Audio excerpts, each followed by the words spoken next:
Hi guys, I hope you all are doing very well. So guys, in this video, we will be covering the next part of chapter number 2 of ACCA F6. So let's start guys. तो अब जो part हम करेंगे that is marriage allowance.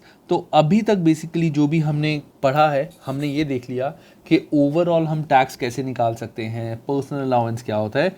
हमने basic चीज़ें tax के regarding सारी पढ़ ली और टैक्स के स्लैब रेट्स भी हमने पढ़ लिए नॉन सेविंग वाले. अब आगे जो हमारा पॉइंट आता है that is marriage allowance, that is a transferable amount. तो पहले मैं तुम्हें इसका कॉन्सेप्ट समझाता हूँ, उसके बाद बताता हूँ कि इसका मतलब क्या होता है and how do we work on it. तो लेट्स से ये हस्बैंड वाइफ है, ठीक है. दीज आर स्पाउस, स्पाउस मतलब हस्बैंड वाइफ. हस्बैंड की इनकम है लेट्स से 10,000 पाउंड्स और स्पाउस की इनकम है, या एक की इनकम है 10,000, लेट्स से इसकी है 25,000. ठीक है. अब पॉइंट ये है, दोनों are treated as individual assessee. तो उस केस में क्या होगा, पर्सनल अलाउंस 12,570 का पर्सनल अलाउंस इसको मिल जाएगा. इसकी तो इनकम ही 10,000 है, तो 10,000 का 10,000 जीरो हो गया और इसका बन गया जीरो टैक्स, है ना. 25,000 इसकी इनकम है, इसको अपना 12,570 का बेनिफिट मिल गया. तो 25,000 माइनस 12,570 दैट मीन्स 12,430 आ गई इसकी इनकम. फर्स्ट स्लैब में टैक्सेबल इनकम आती है तो इस पर 20% टैक्स लग जाएगा, है ना. यही होता है हर बार. अब यहाँ पे एक छोटी सी चीज़, कई बार हो सकता है कि ये लोग आपस में सोचें, डिस्कस करें, या आपस में वैसी बात कर रहे थे कि यार मेरा पर्सनल अलाउंस टोटल मुझे अलाउड है 12,570 और यूज़ में कर रहा हूँ या कर रही हूँ सिर्फ 10,000. दैट मीन्स 2,570 का अभी भी आइडल बचा हुआ है और ये जो आइडल है ये तो वेस्ट हो जाता है. ऐसा तो नहीं है कि नेक्स्ट ईयर अक्यूमुलेट हो जाएगा, ऐसा कुछ नहीं है. ये इस साल वेस्ट हो गया और तुम्हारी जो इनकम है तुम्हारे को टैक्स पे करना पड़ रहा है, जबकि ये सारा पैसा तो हमारे घर में आ रहा है ना. ये सारा पैसा एक ही घर में आ रहा है, हस्बैंड वाइफ है. तो अगर मान लो इसको एडिशनली ये बेनिफिट नहीं मिल रहा और दूसरे पार्टनर को एडिशनल टैक्स, नॉर्मल टैक्स पे करना पड़ रहा है, उसको सिर्फ बेनिफिट कम मिल रहा है और इनकी जो इनकम है दैट इज इन 20% स्लैब, मतलब 0 to 37700 के बीच में. ठीक है. तो 0 to 37700 मतलब कि ये मिडिल क्लास पीपल हैं, मिडिल और मिडिल से थोड़े से नीचे. तो गवर्नमेंट हमेशा कोशिश करती है कि मिडिल क्लास और मिडिल से नीचे वाले, बेसिकली कम ग्रुप इनकम ग्रुप वालों को ज़्यादा हेल्प करने की. तो यहाँ पे गवर्नमेंट ने इनको एक छोटी सी हेल्प कर दी. यहाँ पे गवर्नमेंट ने इनकी एक छोटी सी हेल्प कर दी. क्या किया, गवर्नमेंट ने बोला कि स्पाउसेस के पास, हस्बैंड वाइफ के पास एक ऑप्शन है कि कोई भी स्पाउस अपने पर्सनल अलाउंस में से 1260 का पर्सनल अलाउंस दूसरे स्पाउस को ट्रांसफर कर सकता है. ठीक है. कि अपने पर्सनल अलाउंस में से 1260 का अलाउंस दूसरे पर्सन को, दूसरे स्पाउस को ट्रांसफर कर सकता है. बट यहाँ पे कंडीशन क्या है कि इतना एग्जैक्ट अमाउंट ट्रांसफर होगा, ना इससे कम और ना इससे ज़्यादा, पूरा एग्जैक्ट अमाउंट. मतलब अगर हमने ये ऑप्शन ऑप्ट कर लिया तो होगा क्या, इसको पर्सनल अलाउंस इतना अलाउ होना था, इसने ये ऑप्शन अवेल कर लिया कि मैं अपना पर्सनल अलाउंस ट्रांसफ़र करना चाहता हूँ. तो 12,570 माइनस 1260 माइनस 1260 दैट मीन्स 11,310. तो ये सिर्फ क्लेम ले सकता है 11,310 का, और जो स्पाउस है उनको 12,570 का बेनिफिट तो वैसे ही मिल रहा है, प्लस उनको 1260 का एडिशनल बेनिफिट मिल जाएगा.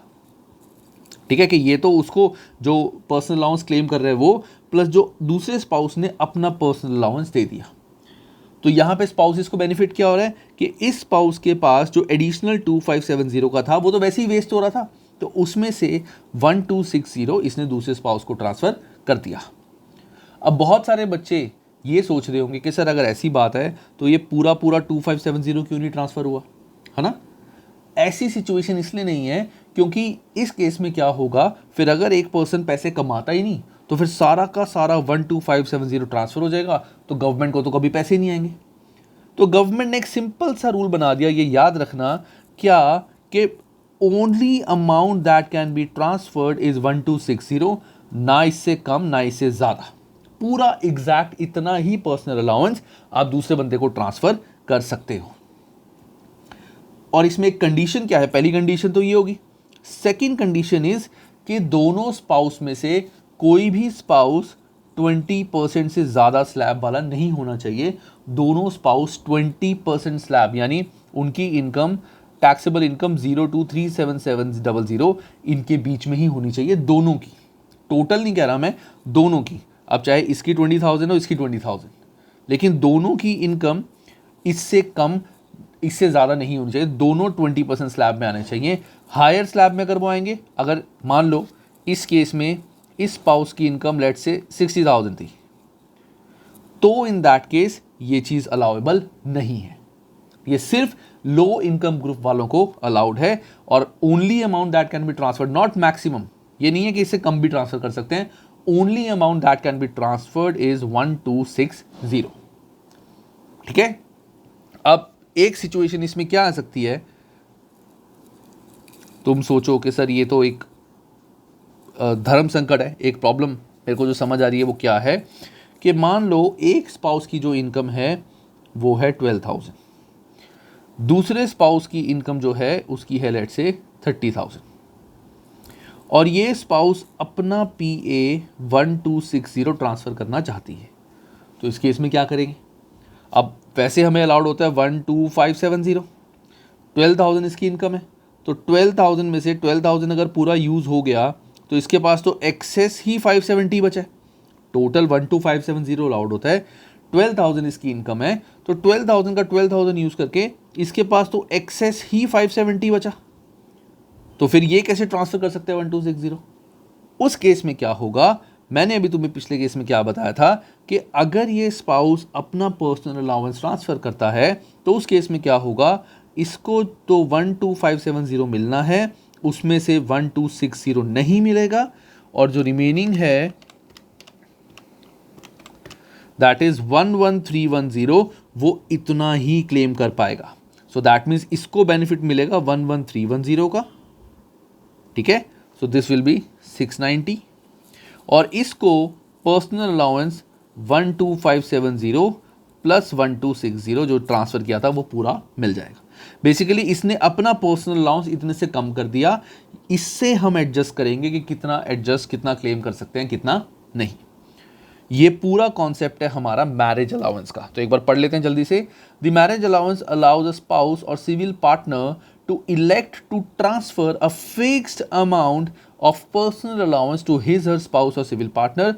The MA is also be referred to as a transferable amount of PA, कि हम PA कितना ट्रांसफर कर सकते हैं personal allowance.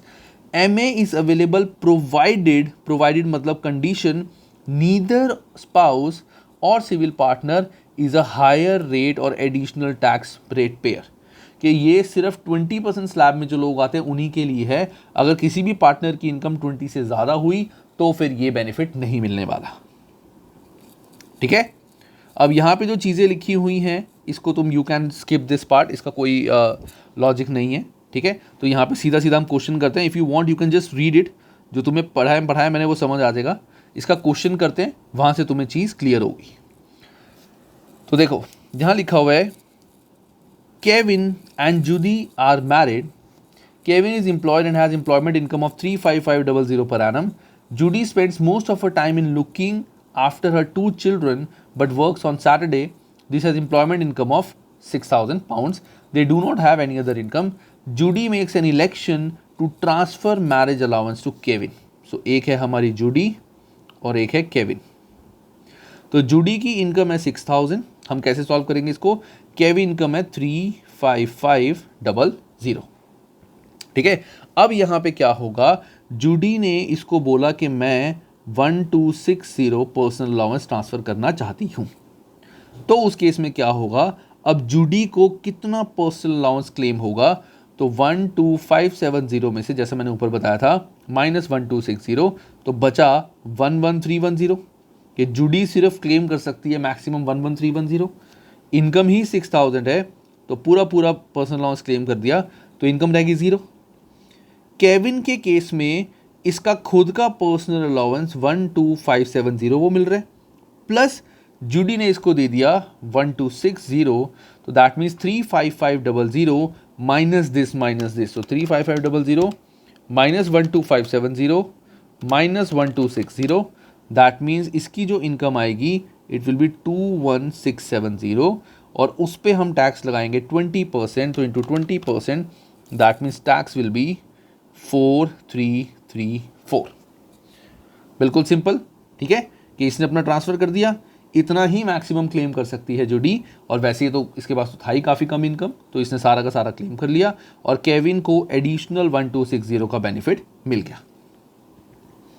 आई होप सबको ये पार्ट अच्छे से समझ आ गया, और नहीं समझ आया एक बार ये वीडियो बैक करके दोबारा देख लेना। ये बहुत इंपॉर्टेंट कॉन्सेप्ट्स हैं जो हम इस वीडियो में करने वाले हैं, तो इसको बहुत ध्यान से देखो, बहुत ध्यान से समझो, ठीक है।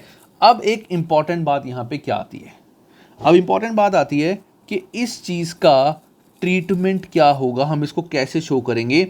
ये जो मैंने तुम्हें बताया है, ये बताया मैंने एक general view to make you understand this part better, लेकिन हम क्या करते हैं, हम इसको ऐसे शो नहीं करते, we don't show it like this. हम कैसे शो करेंगे इसको ध्यान से देखना। मैं केविन का नीचे करूंगा ट्रीटमेंट, मैं बोलूंगा केविन को 35500 की इसकी इनकम थी, इसमें से 12570 का इसने अपना पर्सनल अलाउंस ले लिया, 35500 माइनस 12570 दैट इज 22930। इस पे इसका 20% tax, 20% that means 4586 minus marriage allowance से इसको बेनिफिट मिला है, तो मैरिज अलाउंस में कितना अमाउंट ट्रांसफर हुआ था 1260, तो 1260 का 20%, 1260 इंटू 20% दैट इज 252। ये मैं टैक्स में से माइनस कर दूंगा, ये मेरा टैक्स है, तो टैक्स पेबल में से मैं माइनस कर दूंगा, तो net tax payable will be 4586 which is 4334। तुम देखो मतलब दोनों में सेम ही आ रहा है, आंसर दोनों में सेम ही आ रहा है। तो मैंने डिफरेंस क्या किया, या तो मैंने यहाँ पे पर्सनल अलाउंस में अमाउंट बढ़ा दिया कि इसको यहाँ बेनिफिट पूरे का मिल जाए और रिमेनिंग पे हम 20% लगा लें, या फिर मैंने क्या किया, इसका मैंने नॉर्मल ट्रीटमेंट किया और मैरिज अलाउंस को अलग से शो कर दिया कि मैरिज अलाउंस की वजह से इसको एक और बेनिफिट हो रहा है 1260 का, उस पर 20% टैक्स इसकी सेविंग हो जाएगी, ठीक है। इसी तरह से हम ट्रीटमेंट बुक्स में करते हैं। तो देखो केविन का इन्होंने क्या किया, एम्प्लॉयमेंट इनकम, जूडी की income less personal allowance, Kevin का अपना, जूडी का अपना, माइनस इनकम टैक्स लायबिलिटी और लेस मैरिज अलाउंस जो 1260 का 20% है, this is the marriage allowance. तो लॉजिक यहाँ पे बहुत सारे थ्योरी पार्ट के लिए क्या बन जाते हैं कि maximum marriage allowance benefit that can be taken is 252, minimum जो है वो भी 252 है। मिनिमम बेसिकली क्या हो सकता है कि मिनिमम बेनिफिट हमें कितना मिलेगा, हम तो ट्रांसफर ही इतना कर सकते हैं, इससे कम या ज़्यादा तो कर ही नहीं सकते, तो मैक्सिमम और मिनिमम बेनिफिट भी हमें इतना ही मिल सकता है, ठीक है गाइस। सिंपल सा लॉजिक है, बहुत ध्यान से पढ़ना है, बहुत ध्यान से समझना है, कंफ्यूज नहीं होना हमें। अब एक काम करते हैं, टेस्ट और अंडरस्टैंडिंग नंबर 3 करते हैं, लेट्स सी ये कर पाते कि नहीं हम। सो तीनों केस में यहाँ पे सॉल्व करता हूँ। Let's say first case, Katie and Emily are civil partners, they are civil partners not married. तो सिविल पार्टनर्स मैंने बताया था, they are treated as married in income tax. Katie is a basic rate tax payer and her only source of income is trading income from self employment. Emily is studying in the tax year, वो study कर रही है। Emily makes an election to transfer the marriage allowance to केटी, कि Emily ने बोला कि मैं अपना मैरिज अलाउंस केटी को दूंगी, तो 1260 का अमाउंट वो ट्रांसफर करेगी। आगे, calculate Katie's and Emily's income tax liability for tax year assuming they have the following amount of income. So 3 different cases scenarios हैं, तीनों केसेस में हमने बताना है कि केटी की कितनी टैक्स होगी और एमली का कितना टैक्स होगा। तो मैं यहाँ लिखता हूँ केटी, आई विल राइट हेयर, चलो यहाँ लिखता हूँ केटी एंड एमली। ओके, सो सबसे पहला केस, केस नंबर ए, केटी की इनकम है 30,000, एमली की इतनी। तो एमली की जब इनकम ही 0 है तो इसका तो टैक्स कुछ भी नहीं लगेगा, खत्म। एमली ने ट्रांसफर कर दिए 1260 टू केटी। तो केटी की इनकम है 30,000, इसमें से हम माइनस कर देंगे 12,570 का अलाउंस जो इसको अपना मिलेगा 12,570। तो केटी की जो टैक्सेबल इनकम आ गई दैट इज 17,430। इस पे मैं निकालूंगा 20% टैक्स इंटू 20%, दैट इज 3,486। तो ये तो हो गया इसकी टैक्स लायबिलिटी केटी की। तो टैक्स लायबिलिटी के बाद इसको कितना बेनिफिट मिलेगा, जैसे मैंने बताया था 1260 का 20%, तो मैरिज अलाउंस 1260 का 20% जो ट्रांसफ़र किया था 1260 इंटू 20%, दैट इज़ 252 का इसको टैक्स में बेनिफिट मिल गया। तो नेट टैक्स जो केटी को पे करना है दैट इज़ 3,486 माइनस दिस, सो 3,234 इतना टैक्स केटी को पे करना है। ठीक है, सिंपल था बिल्कुल, कुछ भी नहीं है इसमें कि केटी को कितना टैक्स पे करना है 3,234। कैसे, ये इसका इनकम थी, इतना इसका पर्सनल अलाउंस, इतनी टैक्सेबल इनकम, टैक्स निकाल दिया, माइनस मैंने कर दिया मैरिज अलाउंस की वजह से जो इसको टैक्स बेनिफिट मिला है। सो this is the first case, मैं लिख देता हूँ केटी एमली। केटी का टैक्स आएगा 3,234 और एमली का आएगा 0 निल। अब आता है सेकंड केस। अब सेकंड केस ध्यान से देखना है, थोड़ा सा इंपॉर्टेंट लग रहा है मुझे। सेकंड केस इज केटी की इनकम है 13,000 और एमली की 0। तो एमली की 0 दैट मीन्स इसका तो टैक्स 0 हो गया। अब केटी की इनकम है 13,000 माइनस 12,570 जो इसको अपना क्लेम मिलेगा।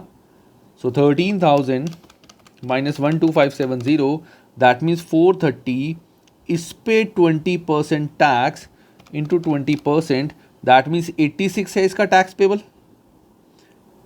टैक्स पेबल कितना आ रहा है केटी का 86। अब इसको जो बेनिफिट मिल सकता है 1260, तो 1260 इंटू 20%, इसको बेनिफिट मिलेगा कितना 252 का, लेकिन इसका तो टैक्स ही 86 है। तो अगर टैक्स ही कम है और बेनिफिट ज़्यादा मिल रहा है, इसका मतलब ये तो नहीं है ना कि वो गवर्नमेंट से पैसे मांगेगा कि मैंने आपको एडिशनल टैक्स दिया हुआ है। इसमें टैक्स पेबल कम है और बेनिफिट ज़्यादा मिल रहा है, इट डज नॉट मीन कि वो गवर्नमेंट को बोलेगा कि मुझे पैसे वापस करो। क्यों? क्योंकि गवर्नमेंट को कोई टैक्स नहीं गया। गवर्नमेंट सिर्फ पैसे वापस तब करेगी कि अगर गवर्नमेंट को हमने पैसे दिए हुए हैं। यहाँ पे तो सिर्फ एक बेनिफिट हमें मिल रहा था, तो मैक्सिमम बेनिफिट उसको इतना मिलना था, लेकिन जब उसका टैक्स ही कम है तो 86 का 86 उसको बेनिफिट मिल जाएगा और ये भी टैक्स पे करेगा 0। तो दोनों केस में ना केटी को कोई टैक्स पे करना है ना एमली को कोई टैक्स पे करना है। याद रखना, इसका भी ऐसा कोई रूल नहीं है कि ये जो बेनिफिट बचा हुआ है कि 252 क्लेम कर सकता था बेनिफिट, 86 क्लेम करा है तो रिमेनिंग आगे यूज हो जाएगा, ऐसा कुछ भी नहीं है। यहीं पे सब कुछ खत्म। ठीक है, आई होप सबको ये बात अच्छे से समझ आ रही हो। बिल्कुल डिफिकल्ट नहीं है, सिंपल अंडरस्टैंडिंग वाला कॉन्सेप्ट है ये। तो ये है हमारा केटी का टैक्स, ये है एमडी का टैक्स। अब हम करते हैं थर्ड केस। अब थर्ड केस इज केटी की इनकम है 30,000 और एमली की इनकम है 11,800। मैंने एक चीज़ क्या बताई थी कि पूरा 1260 हम ट्रांसफ़र कर सकते हैं, ना इससे कम ना इससे ज़्यादा। तो एमली का पहले इसको बेनिफिट कितना मिलना था 12,570, इसमें से 1260 उसने ट्रांसफ़र कर लिया, कितना रह गया 11,310। तो maximum benefit that Emily can take is 11,310। तो यहाँ पे 11,310 माइनस कर देंगे हम, तो एमली का आ गया 11,800 माइनस 11,310, इट इज़ 490। 490 पे 20% टैक्स दैट इज 98। तो एमली को टैक्स पे करना पड़ेगा 98, केटी को कितना पे करना पड़ेगा, वो बिल्कुल सेम जो ये वाला केस था, एग्जैक्टली सेम कि 30,000 माइनस 12,570, 30,000 माइनस 12,570 दैट इज 17,430, इस पे 20%, तो इंटू 20% दैट इज 3,486। और जैसा मैंने बताया था 252 का इसको बेनिफिट मिल जाएगा, सो दैट इज 3,234। तो यहाँ पे 3,234 और 98। अब तुम बोलोगे कि सर इसमें बेनिफिट क्या हो रहा है, केटी को तो एडिशनल टैक्स पे करना पड़ रहा है, है ना। देखो तुम ध्यान से अगर समझो, बहुत ध्यान से पढ़ो, तो केटी की इनकम इससे कम है। दैट मीन्स अगर केटी ट्रांसफर ना करती तब भी पूरे का बेनिफिट नहीं ले पाती, तो दैट मीन्स कुछ पार्ट का तो बेनिफिट इसको एडिशनल मिला ही है ना। कि अगर मान लो केटी ये चीज़ ना करती, मैं इसको हटा देता हूँ, अगर केटी ट्रांसफर ना करती तो इसको अलाउड कितना है 12570, 12570, लेकिन वो क्लेम तो सिर्फ 11800 कर सकती है। तो जो एडिशनल बचा हुआ है इन दोनों का डिफरेंस, वो तो लॉस हो गया ना। लेकिन इस केस में जो हमने पढ़ा है वो बेनिफिट मिल गया केटी को, चाहे इसको थोड़ा सा टैक्स पे करना पड़ेगा, लेकिन उसको पूरे पूरे का बेनिफिट 1260 का मिल जाएगा। सो this is your marriage allowance. Simple है, 2-3 बार करोगे अच्छे से समझ आ जाएगा। इसको अच्छे से पढ़ो, अच्छे से लर्न करो। अब नेक्स्ट पार्ट कि मैरिज अलाउंस हम कैसे क्लेम कर सकते हैं, क्या तरीका है इसको क्लेम करने का, क्या हर साल हम मैरिज अलाउंस कभी क्लेम करें कभी ना करें, ऐसा है या क्या सिस्टम है। तो देखो, to be effective for the tax year 2021-22 the election can be made in advance. That means हम बाय 5 अप्रैल 2022 को, जो डेट हमारी जा चुकी है, उस डेट तक हमें गवर्नमेंट को, HMRC को बताना होता है कि हम ये इलेक्शन क्लेम करने वाले हैं, मतलब हम ट्रांसफ़र करने वाले हैं, कौन किसको करने वाला है, और ये election will remain force in future tax years. आगे सारे सालों में ये चीज़ ऑटोमेटिकली रहेगी, मतलब हर साल पर्सनल अलाउंस ट्रांसफ़र होता रहेगा, अनलेस या तो इलेक्शन ये विड्रॉ करे अलग से, या फिर किसी भी पार्टनर को रिलीफ ना मिले, मतलब किसी की भी जो इनकम है वो हायर स्लैब रेट में आ जाए कि ये बेनिफिट ही खत्म हो जाए। तो एक बार अगर इन्होंने इन एडवांस बता दिया गवर्नमेंट को, तो आगे के सालों के लिए, फ्यूचर ईयर्स के लिए ये बेनिफिट हमेशा चलता रहेगा, हमेशा इनको ट्रांसफ़र करना पड़ेगा ऑटोमेटिकली, ठीक है। और अगर नहीं करना, किसी साल नहीं करना, लड़ाई होगी आपस में, तो या तो ये विड्रॉ कर ले, या फिर अगर किसी की इनकम हायर स्लैब रेट में आ गई तो ये ऑटोमेटिकली खत्म हो जाएगा। और इन एरियर्स, मतलब अगर मुझे पिछले सालों का करना है तो मैं क्या करूँगा, बाय 5 अप्रैल 2026, दैट मीन्स आज से 4 साल बाद तक मेरे पास एक ऑप्शन है कि मैं अपनी रिटर्न में चेंजेस कर सकता हूँ। That means with in 4 years of the end of tax year के 4 टैक्स ईयर, जैसे मान लो ये मेरा टैक्स ईयर है 6 अप्रैल 21 टू 5 अप्रैल 22, ये मेरा टैक्स ईयर है। तो इससे आगे के 4 साल जो मेरे हैं, that means 5 April 23, 24, 25, 26, that means 5 अप्रैल 26 तक मैं गवर्नमेंट को लेटर देके इलेक्शन करवा सकता हूं कि मुझे इस साल के अंदर ट्रांसफर पीए करना है, ठीक है। In this case the election will only apply to current year in isolation. अगर हमने, मान लो इस पीरियड में हम कभी भी गवर्नमेंट को लेटर लिख के बोल सकते हैं कि हमें 21-22 के लिए, इस साल के लिए हमें पीए ट्रांसफ़र करना था, और अगर हम करेंगे, जैसे मान लो मैंने यहाँ पे कर दिया, कभी भी कर दिया, सिर्फ इस साल के लिए ही ये चीज़ अलाउेबल होगी, अगले सालों के लिए ये चीज़ अलाउेबल नहीं होगी, हमें हर बार गवर्नमेंट को बोलना पड़ेगा। तो सिंपल सी बात है, या तो हम एडवांस में बता दें कि आगे हमेशा ऐसा करने वाले हैं, या फिर आगे जाके हम गवर्नमेंट को बोलें कि पिछले साल में हमें ऐसे करना था जो रह गया। So that is these two, in advance और इन एरियर, ठीक है गाइज। ये हमारा पॉइंट था मैरिज अलाउंस का, बहुत इंपॉर्टेंट, ईजी है, 2-3 बार पढ़ो, 1-2 क्वेश्चंस करो, अच्छे से समझ आ जाएगा। नेक्स्ट टॉपिक आता है हमारा इनकम टैक्स पेबल। अब जो नेक्स्ट टॉपिक हमारा आता है guys, that is income tax payable और इनकम टैक्स लायबिलिटी। तो ये जो कॉन्सेप्ट है इनकम टैक्स पेबल या इनकम टैक्स लायबिलिटी का, ये मैं तुम्हारे को दूसरे नोट में बताता हूँ, खाली पेज पे, उससे अच्छे से समझ आएगा। देखो गाइस, बहुत बहुत बहुत ध्यान से देखना। अब जैसे फॉर एग्जांपल ये एक पर्सन है और ये इसकी कंपनी है, ठीक है, दिस इज कंपनी। अब कंपनी से लेट्स से इसने पूरा साल काम किया है और कंपनी से इसको टोटल सैलरी जो मिलनी है, टोटल इनकम जो इसकी है, टोटल इनकम जो इसको कंपनी से आनी है वो आनी है लेट्स से 50,000 पाउंड्स, ठीक है। लेकिन कंपनी को जब भी इसको कुछ पेमेंट करनी है, कंपनी इसको 50,000 ना पे करके, एन एग्जाम्पल कंपनी ने इसको पे किए लेट्स से 45,000, और जो बैलेंस 5,000 है वो टैक्स डिडक्ट कर लिया on his behalf. His behalf पे, उसके बिहाफ पे 5,000 टैक्स डिडक्ट कर लिया and then it is deposited to HMRC कि HMRC को इस पर्सन के नाम पे ये टैक्स डिपॉजिट करवा दिया।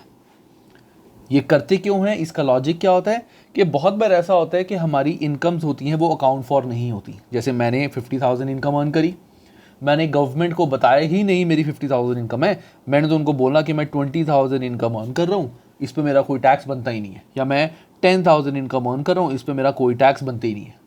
तो हाउ वुड गवर्नमेंट नो कि कितना अमाउंट मैंने अर्न किया है? तो गवर्नमेंट ने कंपनीज के ऊपर एक रिस्ट्रिक्शन लगा दी कि जब भी कंपनी कोई भी अमाउंट हमें पे करेगी, जब भी कंपनी कोई भी अमाउंट हमें पे करेगी एज एम्प्लॉयमेंट इनकम, उस पे कुछ अमाउंट डिडक्ट करके हमें पे करेगी, और जो अमाउंट डिडक्ट करेगी वो हमारे बिहाफ पे गवर्नमेंट को डिपॉजिट करा देगी।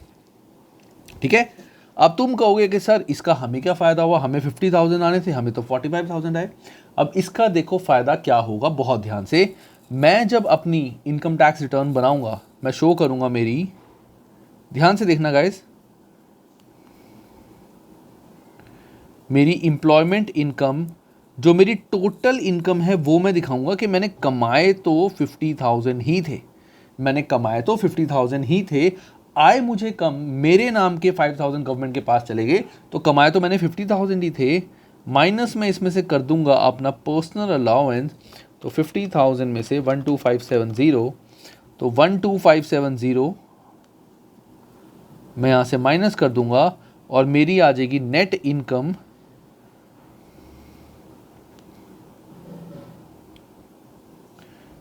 Minus 50,000, that is 37430। ये मेरी इनकम आ रही है। अब ये 3770 से कम है तो इसके ऊपर सिर्फ मेरा 20% टैक्स लगेगा, स्लैब रेट पहले स्लैब में ही आता है, तो इंटू 20%, दैट मीन्स, अभी ध्यान से देखना गाइस, मेरा जो टैक्स पेबल आ रहा है वो आ रहा है 7486। क्या बोला मैंने कि मेरा टैक्स पेबल कितना आ रहा है, 7486। इसमें से मैं माइनस कर दूंगा ये वाला 5,000 जो मेरे बिहाफ पे ऑलरेडी गवर्नमेंट के पास है। तो लेट्स से 5,000 गवर्नमेंट के पास है, तो मैं यहाँ पे लिखूंगा pay AYE, that is pay as you earn, कि जैसे ही मैंने अर्न करा उसी टाइम पे कंपनी ने मेरे बिहाफ पे टैक्स पे कर दिया, तो दिस इज कॉल्ड पे एज यू अर्न। तो ऑन द स्पॉट मेरे 5,000 डिडक्ट हो गए थे, वो मैं यहाँ से माइनस कर दूंगा, और नेट टैक्स जो मेरे को पे करना है वो मेरे को पे करना है 2486। तो ये जो टैक्स मेरा एडवांस में गवर्नमेंट के पास गया हुआ है, जब मैं रिटर्न फाइल कर रहा था मैंने गवर्नमेंट को बताया कि मैंने टोटल पैसे देखो इतने कमाए हैं, कमाई मेरी इतनी है, इस कमाई में से इतनी अलाउंस के बाद मेरे को इतना टैक्स पे करना था, इतना टैक्स जो आपको देना है ऑलरेडी आपके पास 5,000 आया हुआ है मेरे नाम का, कंपनी ने जमा कराया हुआ है, तो बैलेंस टैक्स मैं पे कर दूंगा। ठीक है, ये वाला कॉन्सेप्ट है हमारा income tax payable. So this is हमारा होता है tax liability, this is called tax liability, कि कितना टैक्स हमें टोटल पे करना था, कितना बेनिफिट मिल गया, and this is tax payable, कि मुझे गवर्नमेंट को नेट टैक्स कितना पे करना है। तो एम्प्लॉयमेंट इनकम, नेट इनकम, उसका टैक्स, और जितना ऑलरेडी गवर्नमेंट को गया हुआ है वो मैंने यहां से कर दिया माइनस। अब दूसरा केस, लेट्स से, यहाँ पे मैं थोड़ा सा एक चेंज करके चलता हूँ, लेट्स से कि मेरी इनकम थी 30,000 पाउंड, तो मेरे को 25,000 आए और 5,000 गवर्नमेंट ने जमा करा ली। 30,000 पाउंड मेरी इनकम थी, 25,000 आए, 5,000 गवर्नमेंट ने जमा करा ली। अब यहाँ पे सेम एम्प्लॉयमेंट इनकम मेरी कितनी आएगी, 30,000 टोटल इनकम जो मैंने अर्न की है, माइनस 12570, 30,000 माइनस 12570, तो 17430, ये आ गई मेरी नेट इनकम। अब ये भी फर्स्ट स्लैब में आती है, तो इस पे 20%, तो मेरा टैक्स बना 3486। अब ये गाइस सबसे इंपॉर्टेंट बात है, ये ध्यान से देखना, मेरा टैक्स बनता है 3486 जो मुझे गवर्नमेंट को पे करना है लायबिलिटी, लेकिन एक्चुअली मेरे नाम का गवर्नमेंट के पास गया हुआ है 5,000, दैट मीन्स मेरे नाम का एडिशनल टैक्स गवर्नमेंट के पास पड़ा है, कितना पड़ा है 1514। तो मैं क्या बोलूंगा गवर्नमेंट को कि गवर्नमेंट आपके पास मेरे बिहाफ पे जो टैक्स आना था वो आना था 3486, और जब मेरे को सैलरी मिली एम्प्लॉयमेंट इनकम उस टाइम पे मेरे नाम का आपके पास ज़्यादा टैक्स आ गया, दैट मीन्स आपके पास मेरा ज़्यादा टैक्स है। तो ये जो एक्स्ट्रा टैक्स है ये आप मुझे रिफंड कर दो, मुझे वापस कर दो, क्योंकि ये मेरा टैक्स बनता ही नहीं है।